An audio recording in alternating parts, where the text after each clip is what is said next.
का फैसला ये है कि एस्टेब्लिशमेंट को इमरान खान साहब से और पीटीआई से निमटने दिया जाए। वो ये समझते हैं कि ये पीटीआई जो है ये और इमरान खान फिनोमिनॉन ये एस्टेब्लिशमेंट की सौगात है, एस्टेब्लिशमेंट ही इससे निपटे। इसके बाद एक और राउंड अवामी सियासत का होगा और जमहूरी सियासत का होगा, उसमें हम फिर अपने और अपने हामियों को दोबारा मुनज़्ज़म करेंगे। ये उनकी सोच मुझे महसूस हो रही है। इसके ऊपर तनकीद के करने वाले भी मौजूद हैं, इससे इत्तेफाक करने वाले भी मौजूद हैं, लेकिन मेरा ये ख्याल है कि अभी थोड़े दिन इसको और देखना चाहिए कि क्या इससे कोई बेहतर नतीजा निकल सकता है या नहीं। अच्छा, ये फरमाइएगा कि पाकिस्तान में इस वक्त जो एक बेचैनी है, मतलब एक from one border to the other, और जो हालात हैं, कौन वो शख्स है आपके ख्याल में जो इस वक्त सामने आ सकता है, लीड कर सकता है, कंसेंसस हो जिसकी लीडरशिप पर? पाकिस्तान में क्या कोई ऐसा लीडर रह गया है? देखिए, पाकिस्तान एक पोलराइज्ड मुल्क है, कुतबियत ज़दा मुल्क है। इसमें हर आदमी अपनी अपनी महाज पे खड़ा है और इस वक्त फर्द पे कंसेंसस की बजाय कुछ पॉलिसियों पर कंसेंसस की ज़रूरत है, कुछ फैसलों पर कंसेंसस की ज़रूरत है। जो हमारे यहाँ एक हम देखते हैं कैफियत, वो तो ये है कि अगर इस वक्त कोई यानी मनोसलवा भी बरसने लगे तो जो लोग हुकूमत को पसंद नहीं करते वो कहेंगे नहीं जी, इसमें भी कुछ कीड़े हैं, या ये बहुत मीठा है, या ये बहुत कड़वा है, या ये बहुत नमकीन है।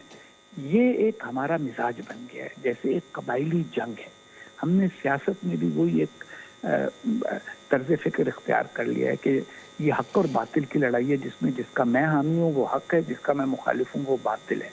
जमहूरी सियासत ये नहीं होती।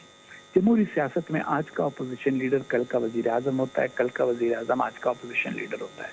दोनों एक दूसरे का एहतराम करते हैं। अवान में खड़े होकर मोअज़्ज़िज़ कायदे हस्ब इख्तिलाफ ने फरमाया, मोअज़्ज़िज़ वजीर आजम ने कहा, इस तरह करके गुफ्तगू करते हैं। तो अगर हम ये नहीं ला सकते और ये कुतबियत ज़दगी रही तो फिर हम फरिश्ता भी ला के बिठा देंगे, उसकी क़यादत पर भी कभी कंसेंसस नहीं हो सकेगा। तो इसलिए फ़र्द पर कंसेंसस करने की बजाय कुछ बुनियादी बातों पर कंसेंसस कर लिया जाए। मईशत को कैसे आगे बढ़ाया जाएगा, खारजा ताल्लुकात को कैसे आगे बढ़ाया जाएगा, मुल्क को इस जो हमारे यहाँ एक अंदरूनी इंतशार है उससे कैसे हटाया जाए, और फिर जो पाकिस्तान की पूरी दुनिया में एक इमेज बन गई है जो कि एक रियलिटी से करीब इमेज है कि यहाँ पे हर किस्म के इंतहा पसंद पाए जाते हैं, इनसे कैसे निपटा जाए। इन चीज़ों के ऊपर अगर बड़ी बड़ी सियासी ताकतें और एस्टेब्लिशमेंट कोई कंसेंसस पैदा कर लें तो शायद गाड़ी आगे चलनी शुरू हो सके।